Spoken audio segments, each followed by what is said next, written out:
여러분들은 예수님께서 여러분들을 부르셨다고 믿습니까? 예수님께서 여러분들을 부르셨다면 무슨 목적으로 부르셨다고 확신하십니까? 부르심에는 이유가 있습니다. 이유 없는 부르심은 없습니다. 우리를 부르신 것은 목적이 있기 때문입니다. 예수님의 부르심에는 이중적 의미가 있습니다. 첫 번째는 구원의 대상으로 우리를 부르셨다는 것입니다. 두 번째는 구원받은 자답게 살도록 우리를 부르셨습니다. 구원받은 자는 예수님께서 우리를 구원의 대상으로 삼으시고 십자가와 부활의 은혜로 구원받았다 하는 사실에 감사하면서 구원받은 자답게 합당한 삶을 삽니다. 구원받은 자의 삶은 세상을 따르지 않고 구원하신 예수 그리스도를 따르는 줄로 믿습니다. 현대 선교의 아버지라 불리는 윌리엄 캐리라 하는 분이 있습니다. 그분은 구두 수선공으로 일하면서 독학을 했습니다. 독학을 하면서도 그는 여러 나라의 언어를 꾸준히 공부하여 능숙하게 구사할 수 있는 능력까지 키웠습니다. 그런데 어느 날 캐리의 친척 동생이 자신이 들어가기로 한 옥스퍼드 대학에 캐리를 데리고 갔습니다. 그들은 대학의 한 유명한 어학 교수를 찾아가 이야기를 나누었습니다. 대화 중에 그 교수는 캐리의 어학 실력에 주목하게 되었습니다. 그 교수가 캐리에게 당신이 이 학교에 들어오면 이 나라 역사에 큰 영향을 미칠 것이요, 그리고 이 나라의 여왕께서도 당신을 기뻐하실 것입니다 라고 말했습니다. 그분의 말에 캐리는 이렇게 답했습니다. 교수님께서는 영국이라는 나라의 여왕을 말씀하셨는데 제게는 이미 저의 전생애를 건 한 나라가 있습니다. 그 나라는 바로 하나님의 나라입니다. 저는 여왕보다 더 높으신 분의 부름을 받았고 그분을 향한 저의 충성은 변할 수 없습니다 라고 했습니다. 결국 캐리는 그 교수의 제의를 거절하고 세계 선교를 위해서 인도로 떠났습니다. 이것이 구원받은 자, 부름을 받은 자의 합당한 삶이 아니겠습니까? 부름받은 자의 삶, 그 자의 삶은 하나님의 나라를 위해서 사는 삶이라 말씀드릴 수 있습니다. 하나님의 나라를 사는 삶은 예수 그리스도를 따라갑니다. 예수님의 제자들은 예수님의 부름을 받은 자들이었습니다.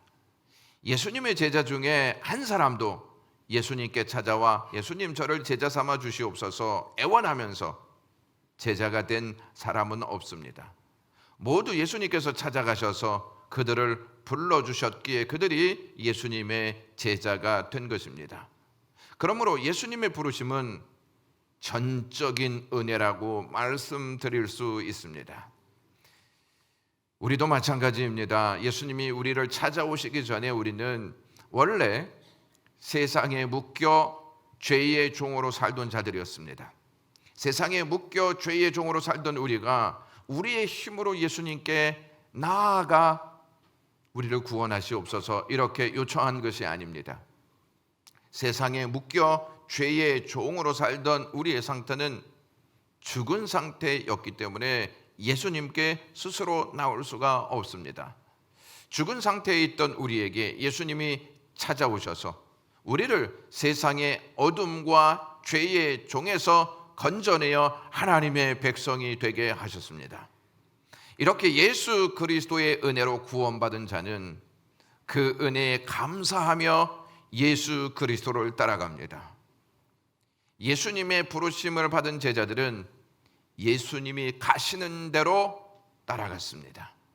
마가복음 6장 1절 말씀 보시면 예수께서 거기를 떠나사 고향으로 가시니 제자들도 따르니라 라고 되어 있습니다.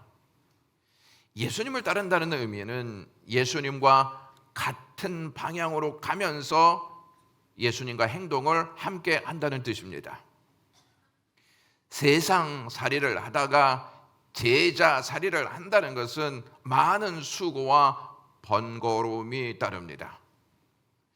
예수님께서 거기를 떠나셨다라고 되어 있는 이 말씀 속에서 거기는 5장에 기록되어 있는 12의 혈루증으로 알아온 여인을 고치시고 야이로의 딸을 살리신 가버나움이라고 하는 곳이었습니다. 거기에서 예수님이 자기가 자라던 고향 땅 나사렛으로 가셨는데 가버나움에서 나사렛까지는 60에서 65km 정도 된다고 합니다.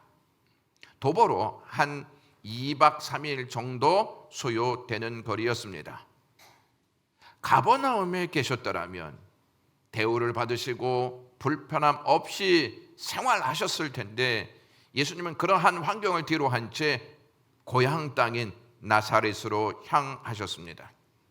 예수님께서 나사렛으로 오신 목적은 하나님의 나라의 복음을 알지 못하는 자들에게 하나님 나라의 복음을 가르치시기 위해서, 그리고 그들을 믿게 하심으로 하나님 백성 되게 하시기 위해서 나사렛으로 오셨던 것입니다. 예수님은 안식일이 되자 회당에 들어가셔서 모인 자들에게 하나님의 나라의 복음을 가르치셨습니다. 예수 그리스도의 말씀을 들은 사람들은 놀라움을 금치 못했습니다. 그래서 2절에 많은 사람이 듣고 놀라 이르되 이 사람이 어디서 이러한 것을 얻었느냐, 이 사람이 받은 지혜와 그 손으로 이루어지는 이런 권능이 어찌 됨이냐라고 반응했습니다. 그들은 지혜와 권능으로 가르치는 예수님의 말씀을 들었을 때 놀라지 아니할 수가 없었습니다. 예수 그리스도께서 가르치신 내용과 방법 때문에 사람들은 놀랐다라는 표현을 하고 있는데, 여기에서만 그 내용이 기록되어 있지 않고 복음서에 적어도 10번 이상 놀랐다라고 하는 ek플레소라고 하는 단어를 사용합니다. 이 ek플레소라고 하는 단어는 정신을 잃게 하다는 뜻입니다. 그들은 예수 그리스도의 가르침을 듣고 너무 놀라서 한 대 얻어맞고 어리둥절한 상태가 되었다는 것입니다. 그만큼 예수 그리스도의 말씀은 지혜와 권능 그 자체였습니다. 예수님의 가르침의 논란 사건은 6장에서만 나타나 있지 않고 마가복음 1장 22절에서도 나옵니다. 무사람이 그의 교훈에 논란이 이는 그가 가르치는 것이 권위 있는 자와 같고 서기관들과 같지 아니하밀러라 라고 되어 있습니다. 사람들이 생전에 들어보지 못한 예수 그리스도의 가르침에 놀라 정신을 잃었던 것입니다. 그렇다면 지혜와 권능으로 가르치신 예수님께 믿음으로 반응해야 하지 않겠습니까? 그러나 그들은 예수 그리스도의 가르치심을 듣고 난 다음에 믿음으로 반응하지 않고 정신이 잃은 상태로 예수님을 배척했습니다. 이게 얼마나 모순입니까? 그들은 전혀 이 상황을 수용할 마음의 준비가 되어 있지 않았습니다. 나사렛 고향 사람들은 예수님을 요셉의 아들이라고 하지 않고 마리아의 아들이라고 불렀습니다. 즉 예수님을 요셉의 아들로 인정하지 않았다는 뜻입니다. 그들은 이미 오래전부터 예수님이 어떻게 태어났는지 잘 알고 있었습니다. 결혼하기 전에 마리아가 아이를 가졌기에 그들은 마리아가 사생아를 낳았다고 생각했던 것입니다. 그들은 예수님의 어린 시절부터 성인까지 모든 성장 배경을 잘 알고 있었습니다. 그래서 예수님을 어색함 없이 익숙한 자세로 대하였습니다. 예수님을 잘 알고 익숙하게 되었다는 것은 나쁘지 않습니다. 그것은 그들에게 있어서 큰 특권이 아닐 수 없습니다. 육신을 입고 이 땅에 오신 예수님을 곁에서 함께 생활하며 친밀한 관계를 맺을 수 있다는 것, 그것은 그 어느 시대보다 그 어떠한 지역 사람들보다 특권이었고 복이었다 하는 말씀입니다. 그러나 그들은 그 특권과 복을 믿음의 걸림돌이 되게 했습니다. 3절에 예수님을 배척한지라라고 하는 말씀이 나오는데 그 문장 앞에 일하고 가로가 쳐져 있는 것을 확인할 수가 있습니다. 일하고 가로 쳐져 있는 그 내용, 그것을 각주에 따라서 어떠한 의미인지를 알려주는데 성경 제일 아래에 각주가 나와 있습니다. 어떻게 나와 있냐면 또는 예수로 말미암아 실족한지라라고 되어 있습니다. 그러니까 이 부분은 사람들이 예수님을 너무나 잘 알고 있었기 때문에 더 많이 놀라기는 했지만 그들이 가지고 있었던 선입견과 익숙함에 걸려 넘어져 예수님을 거부했다는 것입니다. 불행하게도 그들은 특권이라는 걸림돌을 넘지 못하고 거기에 걸려 넘어졌던 것입니다. 그 복이 너무 크고 특별했던 만큼 그것이 걸림돌이 되었을 때는 그들을 그대로 주저앉히게 했다는 것입니다. 신앙생활을 하면서 예수 그리스도를 제대로 믿지 못하게 하는 걸림돌이 얼마나 많이 있는지 모릅니다. 그 걸림돌이 우리 밖에 있는 것이 아니고 우리 내면 안에 굳게 자리 잡고 있다는 사실입니다. 모태신앙이나 주일 학교 때부터 교회를 다녔던 분들은 어릴 적부터 예수 그리스도를 알게 된 것과 교회의 익숙한 문화 안에서 자라났다는 것이 특권일 수도 있습니다.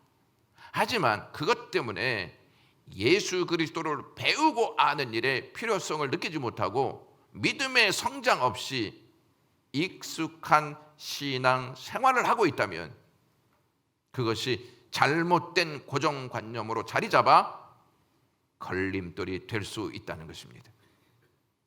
우리는 익숙한 거에 대해서 무관심할 때가 있습니다. 우리는 익숙한 거에 대해서 당연시할 때가 있습니다. 우리는 교회를 다닌 횟수만큼 또는 직분에 따라 예수 그리스도를 잘 알고 있다고 착각합니다. 과연 그럴까요, 여러분? 오히려 예수님을 잘 안다고 하는 사람, 오래 교회를 다녔다는 사람들이 예수님을 잘못 믿고 있을 수도 있습니다. 예수님의 고향 사람들은 예수님의 가르침과 행하신 일들에 대해 굉장히 놀랐습니다.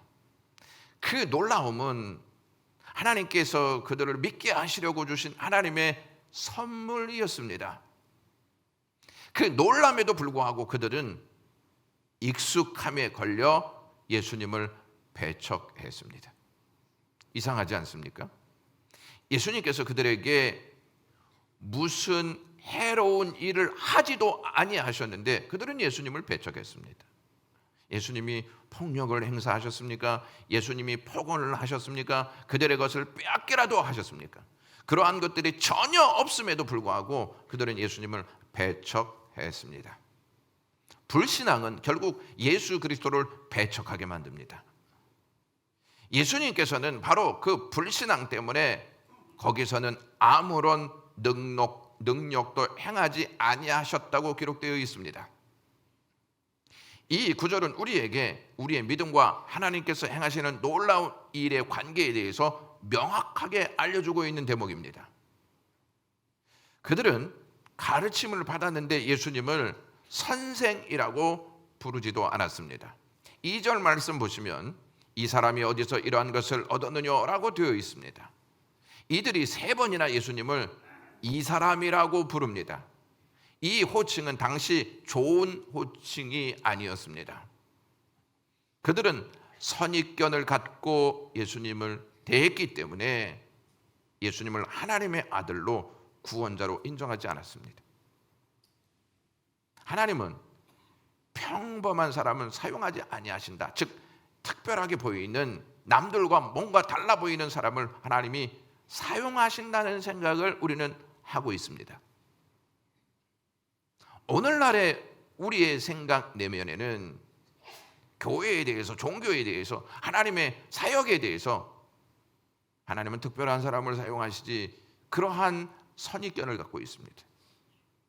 또한 큰 교회가 좋다, 유명하고 학위 있는 목사가 은혜가 있다는 생각을 하기도 합니다. 제가 미국에 가서 공부할 때 미국 한인교회에서 목회하시는 분들을 만났습니다. 그리고 함께 공부하는 분들과 이야기를 나누었을 때 제가 턱없이 부족한 사람이구나 하는 것을 깨닫게 되었습니다. 그래서 한동안 열등감에 빠져 고민한 적도 있었습니다. 성경책 다음으로 많이 읽혀졌다는 철로 역정이라는 책이 있습니다. 그 저자의 이름은 존 번연입니다. 그분이 사역하고 있을 당시에 영국의 왕이 찰스 2세였는데 그는 천주교인이었습니다. 천주교인이라고 하는 그 신분을 숨기고 영국에 천주교를 심기 위해서 청교도들을 핍박했습니다. 성경을 그대로 전하는 존 번연의 신교 운동을 탄압하기 위해서 존 번연을 감옥에 가두기까지 했습니다. 한 번은 존 번연이 감옥에서 풀려나 사람들에게 복음을 전하였을 때 구름대같이 사람들이 몰려들었습니다. 존 번연의 직업은 냄비를 고치는 땜쟁이였습니다. 그런 사람이 당시에 얼마나 정식적으로 교육을 받았겠습니까?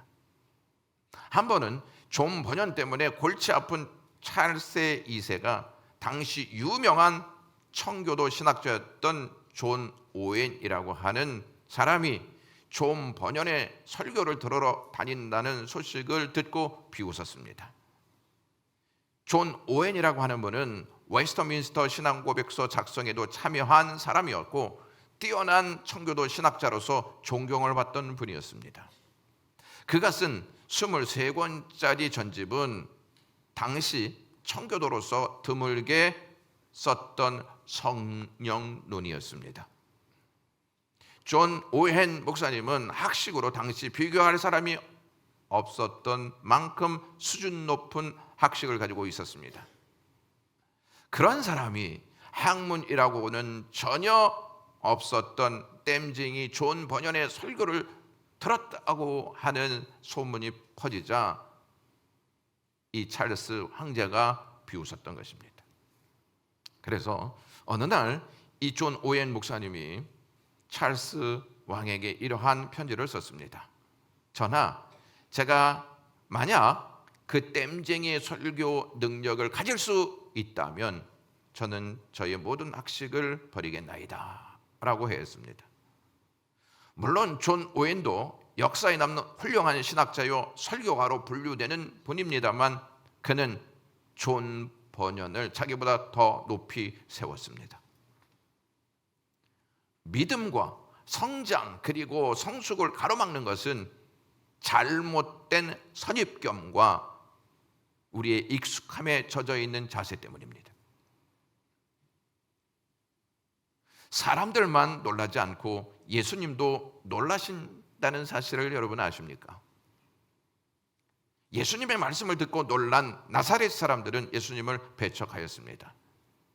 그들의 모습에 예수님도 놀라셨습니다. 6절 말씀을 현대인의 성경으로 보면 예수님은 그들이 자기를 믿지 않는 것을 보고 놀라지 않을 수 없었다라고 되어 있습니다. 우리도 예수님을 놀라게 한다는 것입니다. 예수님의 말씀을 듣고 놀라면서 정작 삶에서는 말씀대로 살고 있지 않고 세상 사람처럼 사는 것을 보시고 예수님은 놀라십니다. 교회에서는 그렇게 거룩하고 바른 말을 하면서 직장과 가정에서는 그런 모습은 온데간데 없고 오히려 좋지 않은 모습으로 사는 것을 보시고 예수님은 놀라십니다. 기적을 달라고 기도하면서 하나님의 능력을 신뢰하지 않는 것을 보고 예수님은 놀라시고 다른 사람에 대해서는 예리하게 판단하면서 자신의 잘못에 대해서는 전혀 모르고 있는 사람들을 보시고 놀라십니다. 행실에 보는 보이지 않으면서 말로만 다 하려는 것을 보시고 예수님은 놀라십니다. 자신이 행한 것은 많이 부풀려서 말하면서도 예수님이 행하신 은혜에 대해서는 크게 생각하지 않는 것을 보시고 예수님은 놀라십니다. 은혜를 받고 있으면서 전혀 은혜를 받지 못한 사람처럼 생활하는 사람들을 보면서 예수님은 놀라십니다. 예수님의 말씀을 듣고 놀란 고향 사람들은 예수님을 배척했습니다. 여기까지만 보면 더 이상 사역하고 싶지 않다는 마음이 생기지 않겠습니까? 여러분도 교회에서 봉사하고 전도하다가 기대 이하의 상황이 펼쳐지면 실망하여 의욕이 사라지지 않습니까? 이럴 줄 알았으면 진작에 그만뒀을 텐데 하는 생각 해보신 적 없습니까? 여러분이 예수 그리스도의 입장이라면 가버나움에 머물러 있을 걸 괜히 나사렛에 와서 이러한 일을 맞이하는구나 하는 생각 하지 않겠습니까? 나를 이렇게 취급하니 이 사람들이 정상적이야 라고 생각하지 않겠냐는 것입니다. 예수님은 하나님의 나라의 복음을 전한 고향 사람들이 어떠한 반응을 보일지 전혀 모르시고 나사렛 고향 땅에 오셔서 복음을 전하셨을까요? 아셨다면 왜 하나님의 나라의 복음을 그들에게 전하셨을까요? 하나님께서 에스겔 선지자에게 하신 말씀이 있습니다. 에스겔서 3장 17절에서부터 19절 보시면 말로 악인에게 일러서 그의 악한 길을 떠나 생명을 구원하게 하지 아니하면 그 악인은 그 죄 중에 죽을 것이다. 내가 그 핏값을 내 손에서 찾을 것이고 내가 악인을 깨우치되 그가 그의 악한 마음과 악한 행위에서 돌이키지 아니하면 그는 그 죄악 중에서 죽으려니와 너는 내 생명을 보존할 것이다 라고 말씀하십니다. 네가 복음을 전하지 아니하였어? 그러면 그 사람이 돌이키지 아니할 것이고 돌이키지 아니하였을 땐 그도 그에 대한 대가를 받을 것이고 너도 그에 대한 대가를 받을 것이다. 이렇게 예수님께서 말씀하고 있는 것입니다. 그러면서 하나님께서 에스겔서 3장 11절에 이렇게 말씀하십니다. 사로잡힌 내 민족에게로 가서 그들이 듣든지 아니 듣든지 그들에게 고하여 이르기를 주 여호와의 말씀이 이러하시다 하라 라고 하십니다. 듣든지 아니 듣든지 너는 내가 말한 것을 고스란히 가서 전해라 이렇게 말씀하셨습니다. 예수님은 그들이 듣든지 아니 듣든지 하나님의 나라의 복음을 전하셨습니다. 고향 사람들은 하나님의 나라의 복음을 듣고도 예수님을 배척하였지만 예수님은 하나님의 나라의 복음을 전하시는 사역을 포기하지 아니하셨습니다. 모든 촌에 두루 다니시며 다시 복음을 전하셨습니다. 하던 일에 진척이 없고 실망스러운 결과를 맞이하면 우리는 의욕이 상실되어 하던 일을 멈추거나 소극적인 자세를 취합니다. 그러나 예수님은 그렇게 하지 아니하시고 적극적으로 모든 촌에 두루 다니시면서 가르치시기를 마다하지 아니하셨습니다. 여러분은 왜 예수님께서 모든 촌에 두루 다니시면서 하나님의 나라의 복음을 가르치셨다고 생각하십니까? 욥기 1장 7절에 보시면 사탄과 여호와께서 대화하는 장면이 나옵니다. 여호와께서 사탄에게 이르시되 내가 어디서 왔느냐? 사탄이 여호와께 대답하여 가로되 땅에 두루 돌아 여기저기 다녀왔나이다 라고 답을 합니다. 여러분 사탄이 여기저기 두루 다니면서 무슨 짓을 했을까요? 사탄에게 굴욕을 당한 제자가 있었는데 베드로입니다. 그 베드로가 베드로전서 5장 8절에 이렇게 이야기합니다. 너희 대적 마귀가 우는 자같이 두루 다니며 삼킬 자를 찾나니 라고 말합니다.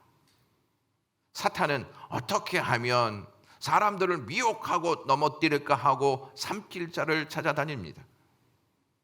이를 아셨던 예수님은 사탄에게 미혹되어 삼킨 바 된 자들을 구원하시기 위해 두루 다니시면서 하나님의 나라의 복음을 전하셨습니다. 죄 가운데 매여 있는 백성들, 사망 가운데 매여 있는 백성들을 풀어주시기 위해 예수님은 거룩한 하나님 나라의 사역을 감당하셨습니다. 예수님이 이렇게 전도에 대한 본을 보이신 후에 제자들을 부르십니다. 그리고 둘씩 짝을 지어 세상으로 보내십니다. 예수님께서 그들을 부르신 것은 세상에 보내시기 위해서, 하나님 나라의 복음을 가르치기 위해서 보내셨다는 것입니다. 요한복음 20장 21절에 아버지께서 나를 보내신 것 같이 나도 너희를 보내노라 라고 말씀하셨습니다.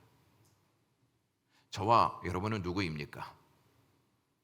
저와 여러분은 이 세상에 보냄을 받은 그리스도의 대사들인 줄로 믿습니다. 예수님께 보냄을 받은 제자들은 나중에 사도라고 불렸고, 사도들은 초대교회의 기초가 되었습니다. 사도라고 하는 말의 뜻은 보냄을 받은 자라는 의미입니다. 예수님은 그들을 보내시기 전에 먼저 교육하시는 내용이 있는데, 더러운 귀신을 제어할 수 있는 권능을 주십니다. 예수님은 더러운 귀신들이 삼킬 자를 찾아 두루 다닌다는 것을 아시고 더러운 귀신들을 제어할 수 있는 능력을 제자들에게 주십니다. 예수님은 더러운 귀신에게 사로잡힌 자를 해방시키게 하기 위해서 제자들에게 능력을 주셨던 것입니다. 지난주에도 말씀드렸듯이 악한 영들은 쉴 새 없이 사람들을 찾아다니며 유괴하는 일에 적극적으로 활동합니다. 요즘 캄보디아 납치 사건이 국가적으로 큰 이슈가 되고 있습니다. 큰 돈을 벌게 해주겠다는 미끼로 캄보디아 공항에 도착하면 조직원들이 그 사람을 납치하여 여권과 휴대폰을 빼앗고 구금한 상태에서 한인들을 대상으로 범죄하게 하는 조직적인 활동을 합니다. 이 사건이 처음 발생했을 때 정부 차원에서 대책을 내놓지 않자 왜 구금되어 있는 사람들을 구해내지 않냐고 질타가 쏟아졌습니다. 이 내용을 보면서 저는 부름받은 자의 사명이 무엇인지 다시 한번 생각해 보았습니다. 부름받은 자의 사명은 어둠의 영들에 납치되어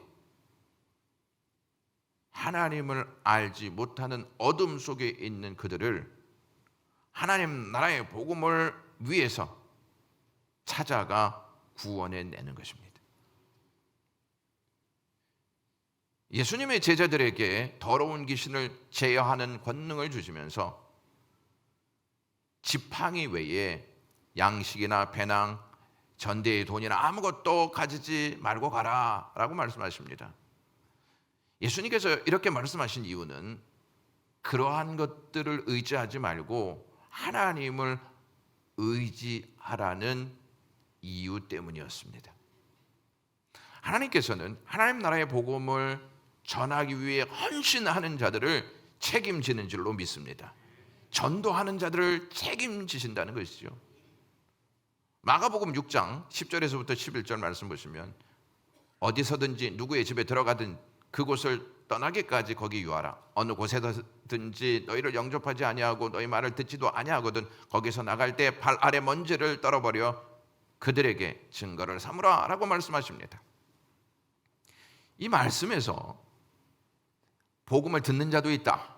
하지만 듣지 않는 자도 있으니 실망하여 의욕을 잃지 말고 실망한 것과 의욕을 잃게 만드는 것을 털어버려라 이렇게 말씀하십니다.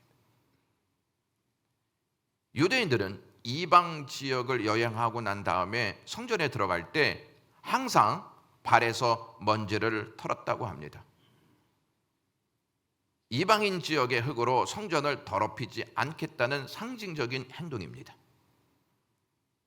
실제적인 이방인은 특정 지역에 사는 사람들이 아니라 하나님의 나라의 복음을 받지 않는 사람들입니다. 이것을 제자들에게 알려주신 이 내용이 우리에게는 얼마나 큰 힘이 되는지 모릅니다. 왜냐하면 너희가 전도할 때 믿는 사람도 있지만 믿지 않는 사람도 있다. 그러기에 너희들은 실망하거나 전도의 의욕을 상실하지 말라 하는 말씀입니다. 제자들은 예수님의 말씀을 듣고 난 다음에 나가서 사람들에게 회개를 촉구합니다. 회개하라는 이 말은 마음을 바꾸고 인생의 길을 바꾸라는 의미입니다. 그러기 위해서는 복음을 듣는 자들이 예수 그리스도를 주인으로 삼아야 가능하다는 것입니다. 예수 그리스도를 주인으로 삼지 않으면 결코 회개가 일어나지 않습니다. 또한 제자들은 예수님처럼 하나님의 나라의 복음을 전파합니다. 예수님이 주신 능력으로 귀신을 쫓아내고 많은 병자들을 고치는 사역을 합니다. 예수님의 제자들은 두루 다니며 삼킬 자를 찾는 사탄에 대항하여 복음을 전합니다. 그리고 사탄에 매여 있는 자들을 자유케 합니다. 여러분, 우리가 복음을 전하지 않으면 사탄에게 대항하지 않는 자세로 사는 것과 똑같습니다. 예수님의 제자들은 예수님께서 고향 땅인 나사렛 사람들로부터 배척당하셨다는 사실을 눈으로 목격했습니다. 그럼에도 불구하고 예수님은 복음 전도를 포기하지 아니하시고 모든 촌에 두루 다니시면서 복음을 전하시는 모습을 보았습니다. 이런 예수님의 모습을 보면서 제자들은 복음을 전할 때 예수 그리스도와 같은 상황을 맞이할 때 실망하지 말자. 예수 그리스도와 같은 상황을 맞이할 때 복음 전도를 포기하지 말고 우리 적극적으로 모든 촌에 두루 다니면서 복음을 전하자 하는 결단을 하지 않았겠습니까? 사람들에게 전도할 때 이런 사람이 있어요. 나는 과거의 교회를 잘 다녔던 사람이다. 교회에 대해서는 누구보다도 잘 알고 있다. 이런 말을 하면서 교회의 비리를 낱낱이 고발하면서 비판하는 사람이 있습니다. 그 사람들의 말을 들으면 더 이상 말을 못하는 경우가 생깁니다. 하지만 그 사람은 교회에 대해서는 잘 알고 있는지 모르지만 예수님에 대해서는 잘 모르고 있는 사람입니다. 그러므로 그런 사람을 만날 때 실망하여 복음 전하는 것을 포기하지 마시고 우리를 포기하지 아니하시고 십자가에 달려 돌아가신 주님을 깊이 생각하여 믿음으로 살아가시는 저와 여러분들이 되시기를 주님의 이름으로 축원합니다. 헬렌 켈러의 영혼을 깨웠던 위대한 설교가였던 필립스 브룩스라고 하는 목사님이 있었습니다. 수많은 영혼들을 깨웠던 목사님이셨습니다. 그런데 이 목사님 가슴 속에는 한평생 기도하고 있었던 한 사람이 있었습니다. 절친이었는데 이 절친은 하나님만을 조롱하였던 무신론자였습니다. 그래서 이 친구를 위해서 계속 기도했습니다. 때로는 거리에 나가서 그 친구가 나를 만나지 않을까 해서 기다린 적도 있었고 또 이 친구에게 찾아가서 복음을 전하기 위해서 문도 두드렸습니다. 하지만 그 친구는 의도적으로 브룩스 목사님을 피했습니다. 온갖 만남을 이 친구는 거절했습니다. 그럼에도 불구하고 이 브룩스 목사님은 포기하지 않았습니다. 점심시간에는 빵 한 조각을 사들고 사무실로 찾아가서 이야기를 나누려고 하였고 눈보라가 치는 겨울밤에는 혹여 친구의 영혼이 추울까 봐 그 집 문 앞까지 가서 기도하고 돌아오기도 했습니다. 이런 목사님을 그 성도들이 보고 주위에서 목사님 그러다가 몸 상하십니다. 그만해도 괜찮습니다. 라고 하는 말을 했습니다. 그때마다 브룩스 목사님은 이렇게 이야기했습니다. 사랑하는 것만큼 노력하는 것뿐입니다. 사랑하는 것만큼 노력하는 것뿐입니다라고 말했습니다. 이제 브룩스 목사님이 이제 연세가 드셔서 하나님 나라에 가야 할 시기가 딱 되었습니다. 질병에 걸려서 누워 계셨습니다. 이 목사님을 만나고자 하는 많은 사람이 있었는데 이 목사님은 다 거절했습니다. 거절하고 한 사람만 딱 만나게 해 주었습니다. 그 사람이 절친인 친구, 무신론자였던 친구였습니다. 그 친구가 너무 이제 이 목사님이 자신만을 만나니까 궁금해서 물었습니다. 여보게 왜 나만큼은 만나주는 건가? 이렇게 말하자 이 브룩스 목사님의 눈에 평생을 담은 눈물이 고여 있음을 보게 되었습니다. 그러면서 하는 말이 다른 사람들은 천국에서 다시 보면 되지 않는가? 하지만 자네와는 여기서가 마지막일 수도 있으니 한 번이라도 더 얼굴을 봐야지 라고 했습니다. 그 순간 그 친구의 이성이 무너지고 말았습니다. 평생 외면했던 하나님의 사랑이 쇠약해진 친구의 모습을 통해 폭포수처럼 그의 심장에 쏟아져 들어왔습니다. 그 계기로 그는 예수 그리스도를 구주로 영접했습니다. 영광의 가족 여러분, 여러분들의 마음에는 누가 있습니까? 혹시 다음 애라고 미루고 있지는 않습니까? 어쩌면 오늘이 여기서가 마지막일 수도 있을지 모른다는 절박함으로 그 사람을 위해 기도하고 그 사람을 위해 다가가야 하지 않겠습니까? 가장 소중한 사람에게 최고의 선물은 예수 그리스도밖에 없습니다. 기도하겠습니다. 하나님, 오늘도 이 말씀 주셔서 부름받은 우리가 무엇을 해야 하는지 알게 해주시니 고맙습니다. 그냥 구원받았다 하는 기쁨 때문에 앉아 있는 것이 아니고 구원받았음에 감사하며 구원받지 못한 자들에게 예수 그리스도의 사랑을 안고 찾아갈 수 있는 사명자들 되게 하옵소서. 예수 그리스도의 이름으로 기도드리옵나이다.